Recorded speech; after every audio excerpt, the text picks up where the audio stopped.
crawl. If it wasn't for bad luck, you know I wouldn't have no luck at all. Hard luck and trouble, my only friends. I've been on my own since I was 10, born under a bad sign. I've been down since I began to crawl.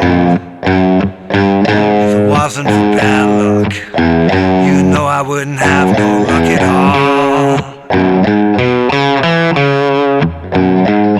Hey, how you doing? Justin here. Today we are checking out Born Under a Bad Sign by Albert King, the title track for one of the greatest blues albums of all time. Interestingly, this wasn't actually written by Albert King. It was written by William Bell and Booker T. Jones of Booker T. and the MGs. They happen to be the house band at Stax Records where this was recorded. So actually what we're going to be looking at today is not really the Albert King part. We're going to be looking at the rhythm guitar part, which was played by the all-time legend Steve Cropper, one of my favorite guitar players, just an incredible, tasteful player.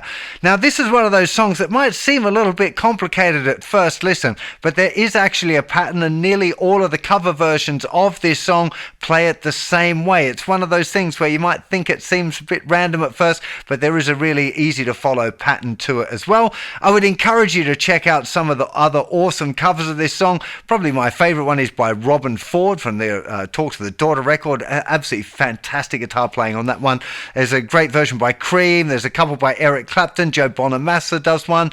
It's usually played in the original key, which is C sharp, although the Robin Ford one is in the key of D, so everything moved up one semitone. That's enough waffle from me. Let's get to a close-up and check it out. So let's start off with the intro.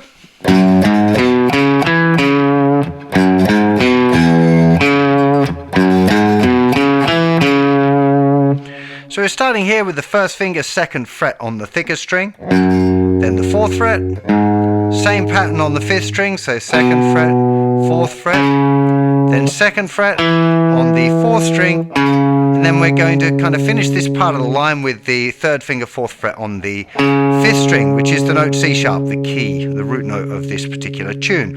Now, it's important to realize that this first note here is coming on the and after two. So 1, 2 and 3 and 4 and 1. So we're finishing there on beat 1. 1, 2 and 3 and 4 and 1. 2 and 3 and 4. Okay, so this second bar. Second fret, fourth fret on the thicker string, second fret on the fifth string, open thicker string. 1, 2 and 3 and 4. Rhythm of this is really important. 1, 2 and 3 and 4. 1. The third bar is the same as that first one. So let's stick all three of those bars together nice and slow. 1, 2 and 3 and 4 and 1, 2 and 3 and 4. 1, 2 and 3 and 4 and 1. Now we're into the chorus. So after those three bars, we got 1, 2 and 3 and 4. 1, 2 and 3 and 4 and 1, 2 and 3 and 4. 1, 2.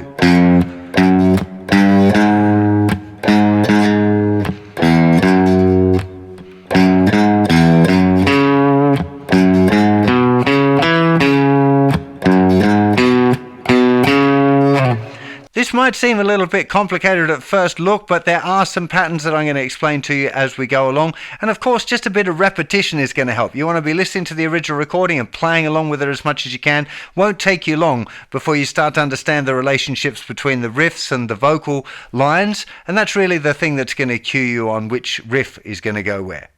So the chorus is starting with the riff,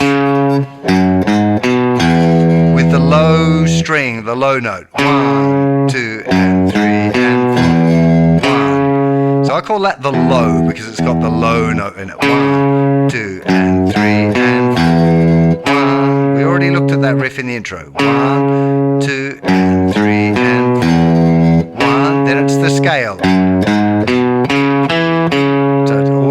of that one as this one as the scale. So we have low, scale, low. Now we've got a little climb up, which we haven't seen before, and this is just 1st fret, 2nd fret, 3rd fret, 4th fret.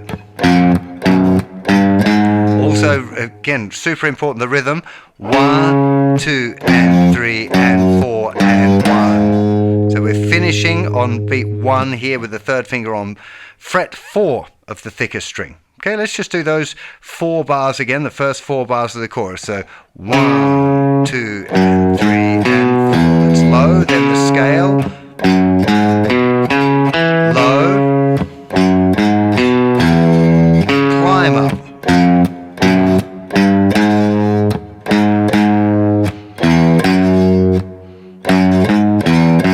Let's just deal with that bit. So this is a G sharp. Lots of people play a chord here.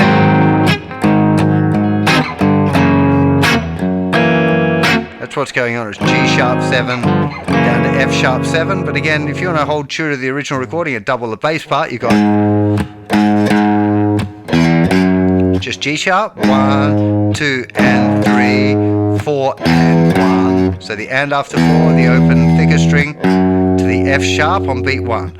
1, 2, and 3, 4, and 1, 2, 3, and 4, and. Okay, then 2nd fret, 4th fret, open, 2nd. Then we got scale. Now we've got this, the other variation, which I call the pause. Okay, which is 1, 2, and 3, and 4, and. Okay, nothing on beat 4. 1, 2, and 3, and 4, and. The riff with the pause in it is the one that's used through most of the verses. So 1, 2, and 3, and. Does that 3 times in the verses before it goes back into the scale. Okay, but let's go through again. I want to take this too fast for you. We're going to go right the way back through that chorus, okay? So remember, the chorus is going to have the low, the scale, the low, then the climb up to the G sharp, then you've got the... That bit you're just going to have to remember, then scale, then the pause.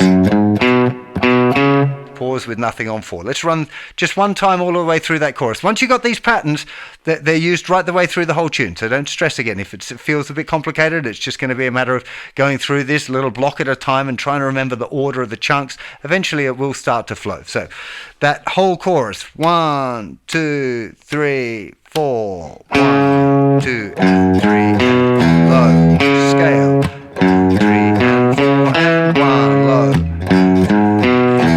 Climb up. 1, 2, and 3, 4, and 1, 2, 3, and 4, and scale. Pause. So to make sure you got this down, let's try it again now with the intro as well. And remember that scale riff, the scaly part, starts on the and after 2. Okay, so if you're ever playing in a band, they'll count 1, 2, and 3, and 4. That's usually what it's going to be. Sometimes you might get a full bar first. Actually, you get 1, 2, 1, 2, da da da. Okay, really, really important that you get the coming in at the right time. Otherwise, you're in for a bit of a train wreck. So here we go for the intro. 1, 2, and 3, and 4, and 1. Low. Scale. Chorus born under a bad sign. Scale. Low. I've been down since I began to crawl. Climb up. If it wasn't for bad luck, I wouldn't have scale.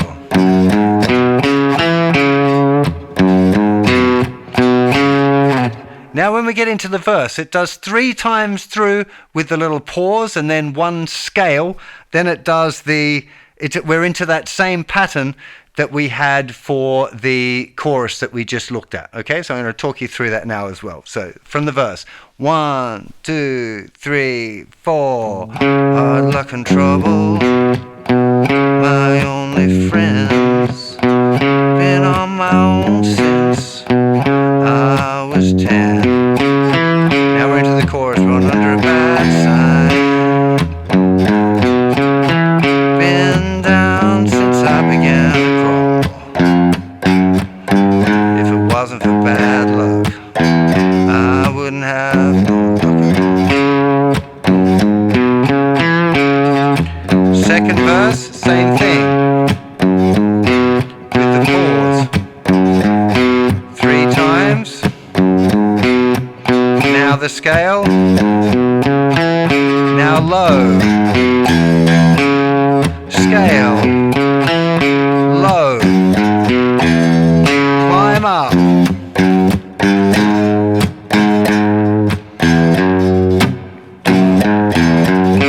Scale.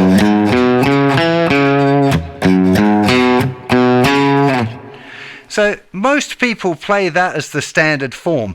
Now on the original recording we've got a solo section then, so it does just like what we looked at, does the intro, the chorus, then it goes through and does the verse. So we've got 4 bars of that little pausey bit with the very last time having the scale. It's kind of a complicated one to verbalize, this one, but it's much easier to play along with the original recording once you've got the blocks in place.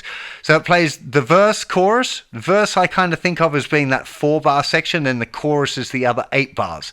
So whether you'd call it a 12-bar blues, I guess the verse and the chorus together would make a 12-bar sequence, which would be 4 bars on the one chord, then 5, it'd be 5, 4, 1, 1 would be the chord sequence. But I tend to think in my mind it's like a 4-bar verse and then an 8-bar chorus. It's kind of how it seems to work for me. To be honest, it doesn't really matter as long as you remember the form and get the form correct. Now, normally for the solos after that, it depends on which version you're going to listen to. They all seem to do a slightly different thing. Again, now that you've listened to it and you've learned the riffs, you should be able to recognize them when you listen to, if you want to particularly do the Clapton one or the Robin 4, when you listen to the original recording, you go, oh, what's the order of the blocks? Because the blocks will usually stay the same. Now, I think it's important we should talk about the original recording one. Now, the original one for the solos does that through 4 times, or 3 times. And the last time, it's just a very slight, it only happens once in the song. The last time for the solo section in the rhythm guitar part. 1, 2, and 3, and 4, and 1, and 3, and 4, and 1, 2, and 3, and this last time it goes. 1, 2, and 3, and 3, and 4 to 2 flick off, and then down to the 4th fret on the thicker string. 1, 2, and 3, 1, 2, and 3, and 4, and then there's this little kind of different part where he moves from the G down to the F sharp, G sharp down to F sharp, G sharp, F sharp. And I'll be honest here, I'm a little bit in 2 minds as to what the rhythm guitar part is doing, because it sounds like one thing some days and something else the other day. So I'm going to show you both and you can decide which one you feel is the right one. My best guess is it's this: 1, 2, and 3, and 4, and 1, 2, and 3, and 4, and 1, 2, and 3, and 4, 1, 2. Okay, so this one's going G sharp to upper fret to the 5th fret to the A, then chromatically down to the F sharp, then back to 1, 2, 3, 4. So 4, 4, 4, 5, 4, 3, 2, 2, 2, 1, 2, 3, 4, 4, 4, 5, 4, 3, 2, stop. Then the little, the usual kind of situation there after the stop at the end of a chorus. But sometimes I hear it as going 1, 2, and 3, and 4, and 1, 2, and 3. So it's really this. I can't decide whether it goes. And And I should be able to, like, I feel like I've got decent ears, but I really, yeah, I can't decide whether it goes.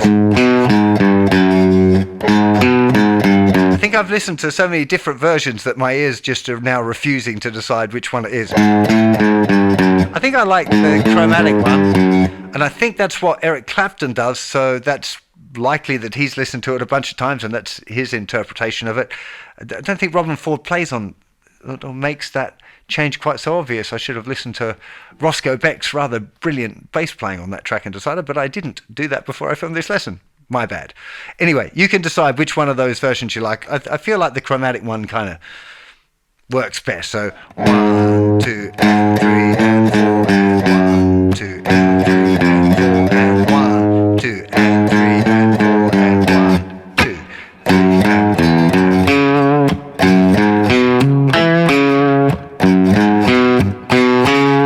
After the solos, it does another verse and chorus, and then it goes into this little pattern that does the scale, the pauses, the low E, then the pauses, low E pauses, alternating between those two at the end. If you're playing in a band, you need to decide what the arrangement is, because this part doubles the bass guitar part, so it's really important that you figure it out. But most of the cover versions seem to do a different thing. They don't seem to follow that pattern so exactly. So a little bit what you're probably going to find is you need to learn the bare bones of the tune. If you are playing it at a jam night, you just really need to keep your ears open to figure out what's going on, what the bass player's doing, what the drummer's doing, you know, follow the vocal a little bit for the arrangement of the song, like how long the solos are going to be and that kind of thing. It isn't a super easy jam night one. You need to have your ears on and know the song well enough that you can adapt fairly quickly if the arrangement changes or it goes in a way that you weren't anticipating. You don't want to end up with everyone playing different parts at the same time, because that would sound really bad. I would recommend, if you do get lost in it, I would move straight away from playing the riff into playing the chords. I've played this song at jam nights a few times, and it's definitely, if people haven't known the arrangement very well, it's easy for it to get a little bit muddled. Now, it's really important for me that the rhythm section is tight with this, so the drums and the bass really want to be together, and they should be listening to the singer and following the form. If it goes a little bit wonky, I would move away from doing the... I'd just be going... just playing the chords, because it's really like the whole song is all C7, C sharp 7. Born under a bad sign. I've been down since I began to grow. G sharp, if it wasn't for bad luck. F sharp, I wouldn't have no luck at all. Back to C sharp. And all of the verses are again C sharp. Bad luck and trouble, my only friend. I've been on my own since I was 10. I find that line really hard to fit the phrasing of it. Bad side. I've been down since I began to grow.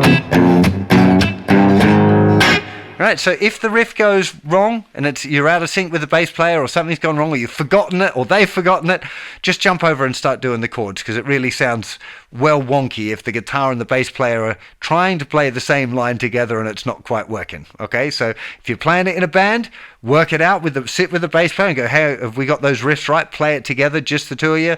Make sure that you got that aligned. If you're doing it at a jam night, keep your ears open, and if it starts to go fluffy, jump onto the chords. The chords are not difficult. Of course, you need to agree the key to begin with. I think, as I mentioned earlier, it's most commonly played in the key of the original recording. This is the key of C sharp, kind of unusual key for the blues, but you got to remember Albert King was playing in a funny tuning, playing upside down, so he weren't playing this sort of riff like that. So for him, it didn't really matter, but that's the key that most people will copy it on. Like I said, people like Robin Ford moving it up a semitone kind of works nicer on guitar. It's a bit more common key to be playing in, the key of D. Then you get people like Eric Clapton playing it with Cream, who did it in the key of G, if I'm remembering that right. So all of the way up here.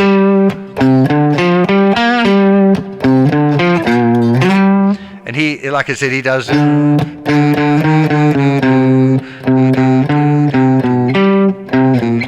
He does that riff ever so slightly different. I can't remember right now exactly what it is. But if you want to play that version, you need to go and listen to it and fill in all of those little details. This should be enough for you to be rocking along with this song. I really hope you enjoyed this lesson. If you're into your blues, do head on over to the website. I've got tons of lessons on blues, all the licks that you want to know, rhythms, shuffles, all fancy chords, all of that sort of stuff. And do check out my blues immersion course if you want to get like fully immersed in the blues for 6 months and step up your game. That might be the course for you. Have yourself a fantastic day, and I'll see you for plenty more very soon. Bye-bye.